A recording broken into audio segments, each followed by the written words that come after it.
Merci d'être là aussi nombreux. C'est à cette journée européenne, en fait, vous allez le voir tout au long de la journée, on est vraiment dans un exercice très très pratique sur les métiers, la formation, l'emploi qui aujourd'hui face aux enjeux de la croissance verte. Et ça, c'est ce que vous allez voir tout au long de la journée avec des exemples, mais aussi des pratiques des uns et des autres. Je voudrais vous dire bienvenue en Alsace. Vous êtes ici, juste quelques mots sur l'Alsace, dans la plus petite région de France. Il y a 2 départements, ce qui simplifie, je dirais, le grand projet régional de fusion avec les 2 départements, puisqu'étant une petite région, 2 départements, les querelles de pouvoir sont un petit peu moindres que dans des régions où il y a beaucoup de présidents. Donc les choses sont plus simples. Et il devrait y avoir au mois d'avril un référendum pour la population pour qu'elle s'exprime sur cette fusion. Donc c'est une des spécificités de cette région qui fera à titre expérimental une fusion entre région et département. Donc petite région, 1 800 000 habitants, région considérée comme riche très longtemps, mais qui est une région industrielle et qui a donc pris de plein fouet tout ce problème de désindustrialisation. Et le taux de chômage, qui était généralement plus faible, aussi du fait de travailleurs frontaliers, n'a aujourd'hui un différentiel avec la France entière que de 0,7 points, ce qui est faible, et donc région riche certes, mais région préoccupée, Nadia Aubin l'a dit, aujourd'hui par l'emploi. Donc aujourd'hui aussi, bienvenue à Strasbourg, puisque je fais cette dimension quadripartite, je dirais, au Parlement européen aussi pour l'Europe, et parce que je crois que le choix est heureux, puisque vous êtes soutenu par les fonds européens pour 13,5 millions d'euros. Catherine Trottmann aurait dû le dire, je le dis à sa place, et voilà, le message est passé pour l'Europe. Alors aujourd'hui, ce qui nous rassemble, avant tout, je crois que c'est la formation. Mais c'est la formation au service d'une grande cause, une cause, maintenant on va partir dans le monde, une cause mondiale, qui est protéger l'environnement et préserver la survie et l'avenir de l'humanité. Et quand on dit ça, on a l'impression que ce sont des mots, mais je crois que si on est là aujourd'hui, on sait bien que ce ne sont pas des mots, mais que c'est un véritable danger et un véritable enjeu. Alors on peut se poser la question de la formation et de la protection de l'environnement. Je crois que c'est un binôme extrêmement utile et je vais m'en expliquer. Comment allier ces 2 priorités ? Dans le contrat de plan que nous avons signé, et les Alsaciens ici présents le connaissent bien, en juin 2011, nous avions, tous partenaires confondus, défini une grande priorité. Quelle est-elle ? C'est permettre à chaque Alsacien de construire un projet professionnel en réponse aux besoins des entreprises. Cela nous a obligés à faire un travail extrêmement important sur le projet professionnel, donc sur l'orientation, sur la collecte des besoins des entreprises dans le cadre de contrats d'objectifs, et aussi un travail extrêmement lourd et dense avec les organismes de formation, dont l'AFPA, pour que l'offre de formation se calque sur le besoin des entreprises. Donc on y travaille quotidiennement, mais ces objectifs, et notamment ces objectifs sectoriels qui sont la réponse aux besoins des entreprises, se rencontrent avec des objectifs transversaux. Juste quelques exemples d'objectifs transversaux. Je pense à l'acquisition des savoirs de base et je pense au domaine transfrontalier. Vous savez, Monsieur Danino, que ce n'est pas par hasard que j'y pense, puisque ces 2 priorités font l'objet de notre contrat qui a été signé avec l'AFPA, et un 3e a fait l'objet d'une signature. C'est justement ce que nous allons évoquer tout au long de la journée, qui est le problème de l'émergence des métiers verts. Donc aujourd'hui, je pense que c'est extrêmement important de parler des métiers verts. Pourquoi ? Parce que d'abord, 2 tiers des Européens estiment que le changement climatique est un problème plus grave que les difficultés économiques. Aujourd'hui, nous savons que les solutions pour y remédier sont identifiées. Les propositions sont claires, bon nombre ont été votées, et pourtant, bon nombre restent lettres mortes. Donc, il faut beaucoup nous mobiliser, chacun dans nos fonctions et chacun dans nos compétences, et aussi dans notre quotidien. Il en est ainsi de l'Union européenne, je le rappelle, puisqu'elle est à vos côtés, mais il en va aussi ainsi de la collectivité régionale alsacienne que je représente, qui, en complément des objectifs déclinés au niveau national, montre la voie depuis de nombreuses années, et ce, en dehors de toute compétence obligatoire. Alors, je vous donne juste et rapidement quelques exemples.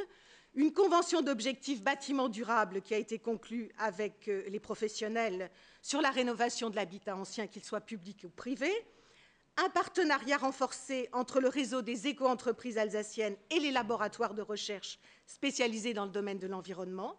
Une application forte dans le pôle de compétitivité Alsace Énergie Vie qui est dédié aux bâtiments à énergie positive. Et enfin, une application forte dans le domaine de la formation professionnelle. Nous avions conclu un contrat avec le ministère du Développement durable en janvier 2011 pour une expérimentation sur les métiers de la croissance verte. Donc ça, c'était une des régions qui avait signé cette convention avec le ministère du Développement durable. Enfin, et toujours dans le domaine de l'emploi et de la formation, nous nous investissons par l'articulation dans nos contrats d'objectifs. J'en ai parlé précédemment. Il y a 14 contrats d'objectifs avec les branches professionnelles, donc de la thématique de l'économie verte, lorsque les secteurs concernés sont particulièrement impactés. Alors, je pense à la chimie, où on a vraiment envisagé le problème de l'environnement, le transport, l'agriculture et le service aux automobiles. Enfin, par la déclinaison d'une convention cadre avec l'AFPA, et on en arrive au cœur de vos préoccupations, d'un volet articulé qui s'appelle « Se former sur les métiers émergents », qui prévoit 130 places pour un budget de 1 090 000 € pour les techniciens du bâtiment, les installateurs en chauffage et en climatisation sanitaire, chauffe-eau solaire, photovoltaïque, etc.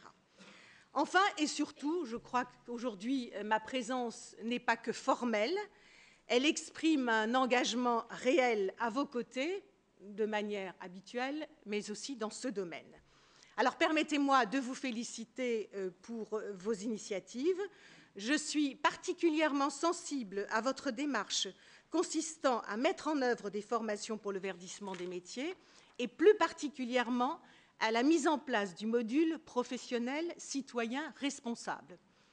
Ces formations permettront une plus grande mobilisation dans la sphère professionnelle et aussi dans la sphère du quotidien. Elles permettront donc de sensibiliser les entreprises. Je crois que ça, c'est tout à fait fondamental. Par ce volet complémentaire, les salariés formés qui trouveront un emploi sensibiliseront les entreprises. Et cette sensibilisation me semble tout à fait fondamentale parce que j'ai quand même noté un constat qui me semblait préoccupant, c'est le faible taux d'insertion pour les métiers verts, qui peut s'expliquer sans doute, j'ai essayé de trouver une explication, par la situation économique actuelle, parce que les charges qui obèrent lourdement les entreprises, le chef d'entreprise cherche un gain immédiat, alors que l'investissement dans les technologies vertes a des délais de rentabilité relativement longs, ce qui peut être un facteur de dissuasion majeur pour l'embauche. Voilà les quelques mots que je voulais dire à titre introductif. Je voulais, en guise de conclusion, vous remercier pour votre engagement à tous, d'abord dans le domaine de la formation, mais aussi dans le domaine de l'environnement, et remercier également l'AFPA pour notre coopération régulière et tout à fait satisfaisante. Enfin, permettez-moi, en guise de conclusion, et pour votre réflexion de la journée, de vous livrer un proverbe indien que j'ai mémorisé parce que je le trouve extrêmement parlant et que nous devrions avoir sans cesse dans nos esprits. Nous n'héritons pas de la terre de nos parents, mais nous l'empruntons à nos enfants. Je crois que c'est une belle parole pour l'avenir de nos jeunes et pour l'avenir de nos régions et de nos pays. Madame la vice-présidente, merci pour vos propos, vos encouragements, votre soutien permanent, infaillible. Je sais que vous êtes toujours aux côtés de l'AFPA à soutenir ces initiatives et vous le manifestez encore fortement aujourd'hui. Je veux saluer aussi tous les représentants des pouvoirs publics qui sont présents ici. Et puis surtout nos partenaires qui sont venus de l'étranger, d'Angleterre, de Belgique, de Hollande, qui sont là, et d'Allemagne. Je veux dire, bon, nous avons ici un partenariat avec monsieur, que je veux saluer, M. Gmeiner, qui est là, avec qui nous avons un très très long partenariat. Hein. Seit 96 arbeiten wir zusammen. Hein. Ja. Voilà, donc, et puis saluer les collègues de l'AFPA qui ont fait le déplacement ici. Voilà. Je vous prie d'abord d'excuser le président Yves Barrou que je représente aujourd'hui. Ceux qui suivent un peu l'actualité de l'AFPA savent qu'en ce moment, on est un peu dans une période difficile, chahutée, je veux dire, et donc nous sommes dans la semaine où il présente le plan de refondation de l'AFPA, et donc l'actualité sociale, économique est assez chargée en ce moment sur les consultations entre les consultations des partenaires sociaux, conseils d'administration, conseils d'orientation, pouvoir public, etc. Donc il y a un calendrier très chargé dans les jours actuels. Et donc il nous adresse ses sincères souhaits de réussite pour nos travaux aujourd'hui.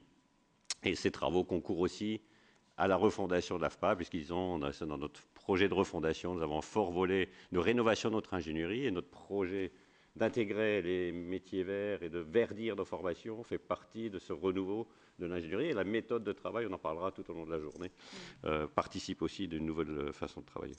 Je veux remercier aussi le Parlement européen de nous accueillir aujourd'hui, ces magnifiques locaux que sans doute beaucoup d'entre vous découvrent aujourd'hui, hein, je veux dire, qui symbolise aussi la démocratie, la paix, et c'est grâce à Mme Trautmann qui a accepté de parrainer cette journée, mais qui malheureusement ne peut pas être présent, que nous avons pu bénéficier aussi, qui a facilité pour que nous puissions nous trouver ici ensemble.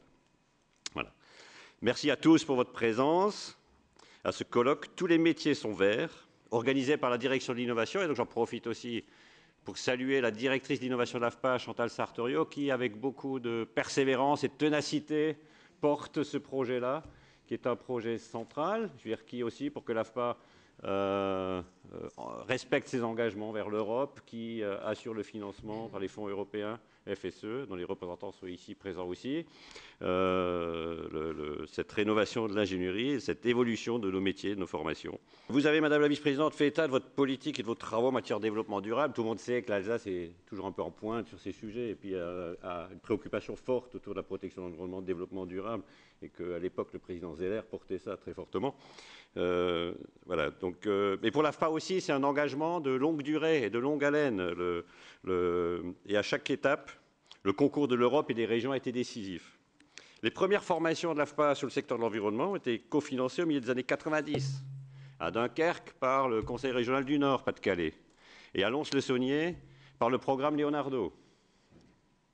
Ensuite, les projets industrie citoyenne, bâtiments durables ont reçu le concours de l'Union européenne. Aujourd'hui, avec le projet Demain Vert, alors pour ceux qui ne sont pas initiés sur la terminologie, Demain Vert, c'est un acronyme de développement-innovation. Hein, je veux dire, donc, un nouveau pas est réalisé qui conforte et amplifie la stratégie de l'AFPA dans le développement durable. En effet, pourquoi l'AFPA s'est impliquée très tôt sur ce sujet? Notre intérêt pour cette question est double. Comment le développement durable influence-t-il le volume d'emploi? Donc, c'est une question qui nous concerne. Donc, c'est une dimension quantitative. C'est quel est l'impact sur le développement des emplois, évidemment, et donc sur la volumétrie des gens adaptés, formés, perfectionnés. Et comment il impacte le contenu des activités et des compétences professionnelles? Donc, c'est plutôt l'aspect qualitatif de la nature des emplois, des métiers, des certifications et des formations qu'il faut mettre en œuvre. Et c'est aussi, du coup, c'est un des axes du projet Demain Vert, de repérer des métiers émergents. Voilà. Nous partons de l'hypothèse que les attendus de l'économie verte vont progressivement s'intégrer à tous les métiers. Donc, que tout le monde, personne ne peut se soustraire à cette démarche et que tous les métiers vont être concernés par le sujet. Si la demande des clients et les exigences normatives et réglementaires vont modifier positivement le comportement des entreprises, les questions de comportement et de compétences professionnelles sont essentielles pour accompagner ce mouvement qui prendra des formes variées selon les secteurs et les cultures techniques et les technicités mises en œuvre. Pour comprendre et expliciter ces formations, il faut non seulement analyser l'activité des professionnels, observer, questionner, c'est ce que fait aussi le dossier projet Demain Vert, c'est d'aller voir in situ, observer, voir les évolutions des métiers concrètement, en interrogeant les gens, en interrogeant leur hiérarchie, en interrogeant les clients et les fournisseurs. Il convient de s'intéresser aussi aux entreprises qui innovent dans le domaine. Il y a beaucoup d'initiatives partout, donc il faut pouvoir les repérer, les analyser, et des gens qui conquièrent des nouveaux marchés, qui changent de périmètre d'activité. Ces questionnements liés à l'impact des exigences du développement durable sur les activités professionnelles sont nombreux. Et sans rentrer dans le débat de la première table ronde, voici quelques questionnements qui sont abordés. En quoi le développement durable transforme l'exercice des métiers au quotidien? Quel nouveau geste est demandé par l'entreprise ou imposé par la réglementation? Comment le développement durable impacte les organisations et les conditions de travail? Comment traduire cela en compétences nouvelles, en perfectionnement professionnel? Quelles évolutions professionnelles des salariés prévoir? Comment adapter les cursus de formation à ces nouveaux enjeux? Comment faire pour que ces impacts soient appropriés par tous les publics, quel que soit leur niveau, en particulier ceux accueillis par l'AFPA, qui sont souvent éloignés de l'emploi? Et comment préparer nos équipes, nous en interne aussi, nos managers, nos ingénieurs de formation, nos formateurs, à toutes ces évolutions, ces transformations qui sont devant nous. Ces questions, l'AFPA se les pose aussi en tant qu'entreprise, pour ses propres activités, ses propres salariés, et met en place depuis plusieurs années une politique interne de responsabilité sociale de l'entreprise et environnementale, qui se traduit par de nombreuses actions qui ont vocation à toucher l'ensemble des salariés, mais aussi à faire levier vers la communauté des stagiaires pris en formation dans de nombreux centres. C'est par exemple directement le cas des pratiques de covoiturage qui ont été mises en place par l'AFPA, avec un site internet qui permet d'organiser, de gérer du covoiturage pour nos stagiaires, nos salariés, etc. Et c'est pour cela aussi que nous avons créé il y a 2 ans les trophées de la RSE, dont les prix seront remis cet après-midi aux lauréats. Mais avant de lancer les débats, je voudrais revenir un instant sur l'esprit du projet Demain Vert qui permet la réalisation de ce colloque. C'est une opportunité pour l'AFPA d'avoir pu lancer les travaux de rénovation de son ingénierie de formation. Sur les presque 300 cursus métiers auxquels nous formons et qui sont proposés dans nos différents centres, ce sont plus de la moitié qui sont rénovés dans ce cadre de ce projet. Il y a un objectif de 160 métiers revisités et réanalysés à travers du spectre et du prisme développement durable. Et, ce travail est complété par de nombreuses initiatives innovantes, régionales, ici en Alsace, bien sûr. L'Alsace doit d'être, Gabriel, en pointe sur le sujet, avec l'appui de la région, mais aussi en Auvergne, en Rhône-Alpes, en Île-de-France. Et au niveau national, par notre bureau d'études, comme l'éco-conception des formations, qui seront présentées aux différentes tables rondes, ou que vous pouvez consulter dans les dossiers qui vous ont été remis. C'est la qualité de ce projet d'avoir mis les idées et les besoins des acteurs de terrain en interaction avec les équipes nationales de l'ingénierie et de l'innovation pour permettre une valorisation des pratiques et une fertilisation de l'ensemble de l'AFPA au service des publics les plus éloignés de l'emploi. C'est aussi la volonté marquée de faire évoluer les compétences des formateurs, ingénieurs et managers de l'AFPA. Et par exemple, on peut citer à titre d'exemple que nous avons un plan qui vise à former nos 1400 formateurs du bâtiment à la performance énergétique. Bref, ce projet préfigure, je l'ai dit en introduction, aussi la démarche nouvelle que l'AFPA veut conduire pour son ingénierie, de meilleure articulation entre le bureau d'études nationales et les équipes locales, régionales, et les initiatives de terrain, qui peuvent être prises en concertation avec les conseils régionaux, voilà, et les besoins territoriaux. Voilà, mesdames, messieurs, au nom du président de l'AFPA, au nom de tous les acteurs de l'AFPA impliqués dans ce projet, je vous souhaite une très bonne journée et de fructueux travaux.